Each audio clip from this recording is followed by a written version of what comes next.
நமச்சிவாய சிவாய நம. அனைத்து தமிழ் உள்ளங்களுக்கும் கனிவான வணக்கங்கள். நிகழும் ஸ்ரீ மங்களகரமான குரோதி ஆண்டு நவம்பர் மாதம் 16ஆம் தேதி சனிக்கிழமை அன்று பிரதமை திதியில் கிருத்திகை நட்சத்திரத்தில் வரியான் நாமயோகத்தில் பாலவம் கர்ணத்தில் அமிர்தயோகம் கூடிய நன்னாளில் இந்த மகத்தான கார்த்திகை மாதம் பிறக்கிறது. கார்த்திகை மாதம் என்றாலே ஐயப்பனுக்கு விரதம் ஆரம்பிக்கக்கூடிய காலகட்டம் ஆகும். மற்ற எந்த மாதத்திற்கும் இல்லாத தனிச்சிறப்பு கார்த்திகை மாதத்திற்கு உண்டு. இந்த கார்த்திகை மாதத்தில்தான் மழை, வெயில், பனி ஆகிய அனைத்தும் கலந்த காலநிலை நிலவும். கார்த்திகை மாதத்தில் கார்த்திகை தீபம், சோமவார விரதம், உமா மகேஸ்வர விரதம், கார்த்திகை ஞாயிறு விரதம், கார்த்திகை விரதம், விநாயகர் சஷ்டி விரதம், முடவன் முழுக்கு, கார்த்திகை மாத வளர்பிறை, துவாதசி, துளசி கல்யாணம் போன்ற வழிபாடுகள் மேற்கொள்ளப்படுகின்றன. சூரிய பகவான் விருச்சிக ராசியில் சஞ்சரிக்கக்கூடிய கார்த்திகை மாதத்தில் சூரிய புதன் சேர்க்கையால் புதாதித்ய ராஜயோகமும், சூரியன் குரு எதிரெதிர் ஸ்தானத்தில் சஞ்சரிக்கும் போது சம சப்தம யோகமும், சூரியனுக்கு தனஸ்தானத்தில் சுக்கிரனின் அமைப்பால் வேசி யோகமும் உருவாகிறது. இந்த கிரக அமைப்பினால் உங்கள் ராசிக்கு இம்மாதம் ஏற்படும் சுபம் மற்றும் அசுப பலன்கள் என்ன என்பதனையும், அசுப பலன் ஏற்படுமாயின் ராசிக்காரர்கள் செய்ய வேண்டிய பரிகாரம் என்ன, வழிபட வேண்டிய தெய்வம் யார் என்பதனை பற்றியும் விரிவாக காண்போம். பிறக்கப் போகும் இம்மாதத்தில் உங்கள் வாழ்வில் வளமும் நலமும் செல்வ செழிப்பும் பெற்று வாழ்வில் உயரிய நிலையை அடைய எல்லாம் வல்ல எம்பெருமானை வேண்டி விரும்பி கேட்டுக்கொள்கிறேன். மகர ராசி அன்பர்களே, இந்த மாதம் மனதில் புதிய உற்சாகம் உண்டாகும். முயற்சிகளில் சாதகமான பலன் கிடைக்கும். பணவரத்து எதிர்பார்த்தபடி வரும். உடல் ஆரோக்கியத்தில் மட்டும் கவனம் தேவை. செவ்வாய் பகவான் சஞ்சாரத்தால் கெட்ட கனவுகள் தோன்றலாம். நட்பாக இருந்தவர்கள் கூட பிரிந்து செல்லலாம். தொழில் வியாபாரம் வழக்கம் போல் நடக்கும். எதிர்பார்த்த பணம் வந்து சேரும். கடன் பிரச்சனைகள் கட்டுக்குள் இருக்கும். உத்தியோகத்தில் இருப்பவர்கள் வீண் அலைச்சலை சந்திக்க வேண்டி இருக்கும். மேல் அதிகாரிகளை அனுசரித்து செல்வது நல்லது. குடும்பத்தில் இருப்பவர்களையும் அனுசரித்து செல்வது நன்மையை தரும். கணவன் மனைவிக்கு இடையே மனம் விட்டு பேசுவது நன்மை தரும். பிள்ளைகளுக்காக சில பணிகளை கவனிக்க வேண்டியிருக்கும். அவர்களை அன்புடன் நடத்துவது நல்லது. பெண்களை பொறுத்தவரை இந்த மாதம் நீங்கள் எடுக்கும் முயற்சிகளில் சாதகமான பலன் கிடைக்கும்.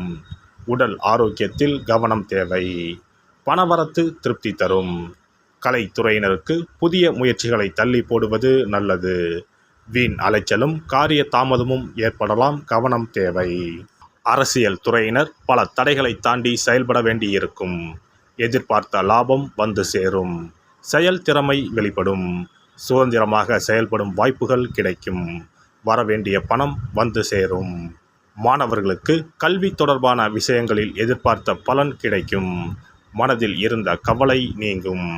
நட்சத்திர பலன்கள் உத்திராடம் 2, 3, 4ஆம் பாதங்கள். இந்த மாதம் எதிலும் கூடுதல் கவனத்துடன் இருப்பது நல்லது. வீண் அலைச்சல் காரிய தாமதம் உண்டாகலாம். குடும்பத்தில் அமைதி நிலவும். லாப நஷ்டங்களை அறிந்து அதற்கேற்றவாறு செயல்படுங்கள். மனக்குழப்பம் நீங்கி தெளிவான முடிவுகளை எடுப்பீர்கள். திருவோணம் நட்சத்திரம். இந்த மாதம் ஆக்கப்பூர்வமான யோசனைகளால் காரிய வெற்றி உண்டாகும். மற்றவர்களிடம் பழகும்போது கவனமாக இருப்பது நல்லது. சமூகத்தில் கௌரவம் அந்தஸ்து அதிகரிக்கும். தொழில் வியாபாரம் தொடர்பான பணிகளில் கூடுதல் கவனம் செலுத்தி அவற்றை வெற்றிகரமாக செய்து முடிப்பீர்கள். அவ்விட்டம் 1, 2ஆம் பாதங்கள். இந்த மாதம் வியாபாரம் தொடர்பான பயணங்கள் லாபம் தருவதாக இருக்கும். உத்தியோகத்தில் இருப்பவர்கள் மேல் அதிகாரிகள் கொடுத்த வேலைகளை கவனமாக செய்து முடித்து பாராட்டுகளை பெறுவீர்கள். செயல்திறமை அதிகரிக்கும். விநாயகருக்கு அருகம்புல் மாலை போட்டு வணங்க எடுத்த காரியத்தில் வெற்றி உண்டாகும். மனதில் தைரியம் கூடும். சிறப்பு தொகுப்பு. கண் திருஷ்டிகள் அகன்று தடைப்பட்டு கொண்டிருக்கும் காரியங்கள் நிறைவேற செய்ய வேண்டிய பரிகாரம் என்ன என்பதனை பற்றி காண்போம். வாழ்க்கையில் நல்ல நிலையில் இருந்தவர்கள் கூட திடீரென்று பொருளாதாரம் இழந்து மன கஷ்டங்களுடன் வாழும் நிலை ஏற்படும். இந்த நிலை எதனால் ஏற்பட்டது என்று ஆராய்ந்து பார்த்தால் பெரும்பாலும் அவர்களின் மீதான கண் திருஷ்டிதான் காரணமாக இருக்கும். கல்லடி பட்டாலும் கண்ணடி படக்கூடாது என்று சொல்வார்கள் அல்லவா, அது உண்மைதான். இது போன்ற பிறரின் பொறாமை கொண்ட கண் திருஷ்டியினால் பலரின் வாழ்க்கை சிரமத்திற்கு ஆளாக நேரிடும். இது போன்ற கண் திருஷ்டிகளிலிருந்து எப்படி தப்பிப்பது? இருக்கவே இருக்கிறது எளிதாக கிடைக்கும் ஊமத்தஞ்செடி. தெய்வ சக்தி நிறைந்த செடியாக கருதப்படும் ஊமத்தஞ்செடியின் காய், பூ, இலைகள் என அனைத்தும் தீய சக்திகள் விரட்ட பரிகாரத்துக்கு பயன்படுகிறது. பொதுவாக ஊமத்தம் காய்க்கு கெடுதலை அகற்றக்கூடிய சக்தி உண்டு. நம் வீட்டில் உள்ள எதிர்மறை சக்தியை அகற்றுவதற்கு ஊமத்தங்காய் தீபம் சிறந்த பரிகாரமாகிறது. தெய்வீக மகத்துவம் நிறைந்த ஊமத்தங்காய் மற்றும் பூவையும் எடுத்துக்கொள்ளுங்கள். வீட்டுக்கு அருகில் இல்லை என்றால் நாட்டு மருந்து கடைகளில் கிடைக்கும். இந்த 2 பொருட்களையும் மஞ்சள் தண்ணீரை கொண்டு நன்றாக கழுவி விடுங்கள். சிறிது நேரம் அவற்றிலுள்ள ஈரம் போக ஆறவிட்டு பிறகு அவற்றை ஒரு மஞ்சள் துணியில் குலதெய்வத்தை வேண்டி ₹1 நாணயத்தோடு சேர்த்து முடிந்து வீட்டின் நிலைப்படியில் கட்டி தொங்க விடுங்கள். இந்த முடிச்சை வெள்ளிக்கிழமை அல்லது ஞாயிற்றுக்கிழமைகளில் தயார் செய்து வாசல் படியில் கட்டுவது சிறப்பு. தினமும் வீட்டில் தீபம் ஏற்றி காண்பிக்கும் போது இந்த முடிச்சுக்கும் காண்பிக்கவும். இதேபோல் ஊமத்தம் இலைகள் கிடைத்தால் அந்த இலைகளை சுத்தமான மஞ்சள் தண்ணீரில் கழுவிவிட்டு அவற்றை கொண்டு வீட்டில் இருக்கும் விநாயகருக்கு திங்கள் கிழமைகளில் தொடர்ந்து அர்ச்சனை செய்து வர வேண்டும். ஊமத்தம் பூவையும் விநாயகருக்கு சூட்டலாம். 3 வாரங்கள் தொடர்ந்து திங்கள் கிழமைகளில் விநாயகருக்கு ஊமத்தை இலையால் அர்ச்சனை செய்து ஊமத்தம் பூவை சூட்டி வழிபட்டால் வீட்டில் உள்ள கெட்ட சக்தி நடமாட்டம் மற்றும் கண் திருஷ்டிகள் தீரும். ஊமத்தம் செடியும் சிவபெருமானுக்கு உகந்த இலை ஆகும். இந்த ஊமத்தங்காய் வைத்து சிவபெருமானுக்கு தீபம் ஏற்றி வழிபடுவதன் மூலம் நமது பிரச்சனைகளில் இருந்து எளிதாக விடுபட முடியும். முதலில் 2 ஊமத்தங்காய்களை எடுத்துக்கொள்ள வேண்டும். அவற்றின் மீது முட்கள் இருப்பதால் மிகவும் கவனமாக கையாள வேண்டும். ஊமத்தங்காயின் காம்பு பகுதிகளை வெட்டி கொண்டு கத்தியை பயன்படுத்தி ஊமத்தங்காயின் உள்ளே இருக்கும் விதை பகுதியை முழுவதுமாக நீக்கிவிட வேண்டும். பின்னர் 2 அகல் விளக்குகள் மற்றும் விளக்கு வைப்பதற்கான 2 தட்டுகளை எடுத்து சுத்தம் செய்து அவற்றிற்கு மஞ்சள் குங்குமம் பொட்டு வைத்துக் கொள்ள வேண்டும். பின்னர் 2 தட்டின் மீதும் ஒவ்வொரு அகல் விளக்கை வைத்துக் கொள்ள வேண்டும்.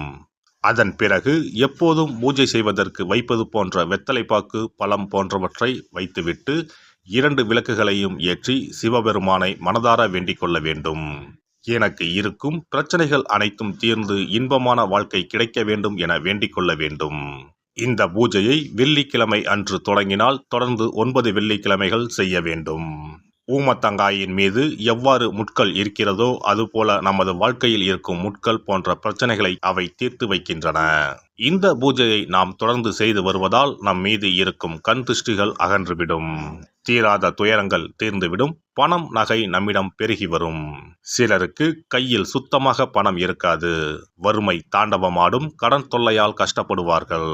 பண பிரச்சனையில் சிக்கி கொண்டிருப்பவர்கள் இந்த தீபத்தை ஏற்றினால் 3 வாரங்களில் நல்ல பலனை பெற முடியும். தொழிலில் நல்ல முன்னேற்றம் இருக்கும். கடன் பிரச்சனைகள் தீரும். உறவினர்களிடையே பகைமை இருந்தால் அவையும் மறைந்துவிடும். நோய்வாய் உள்ளவர்கள் இந்த தீபத்தை ஏற்றுவதன் மூலம் நல்ல பலனை பெற முடியும். பொதுவாகவே எந்த பரிகாரம் என்றாலும் அதை முழு நம்பிக்கையுடன் செய்தால் மட்டுமே முழு பலன் கிடைக்கும் என்பதை நினைவில் கொள்ளுங்கள். எல்லாம் வல்ல இறையருளால் நீங்களும் உங்கள் அன்பு குடும்பமும் உடல் நலம், நீலாயுள், நிறை செல்வம், உயர் புகழ், மெய்ஞானம் ஓங்கி வாழ்க வளமுடன். இந்த வீடியோ பதிவு உங்களுக்கு பிடித்திருந்தால் லைக் பண்ணுங்க, கமெண்ட் பண்ணுங்க, ஷேர் பண்ணுங்க. மறக்காம சப்ஸ்கிரைப் பண்ணுங்க. பக்கத்துல இருக்கிற பெல் பட்டனை கிளிக் பண்ணுங்க. நன்றி, வணக்கம். ஓம் நமச்சிவாய. சிவாய நம.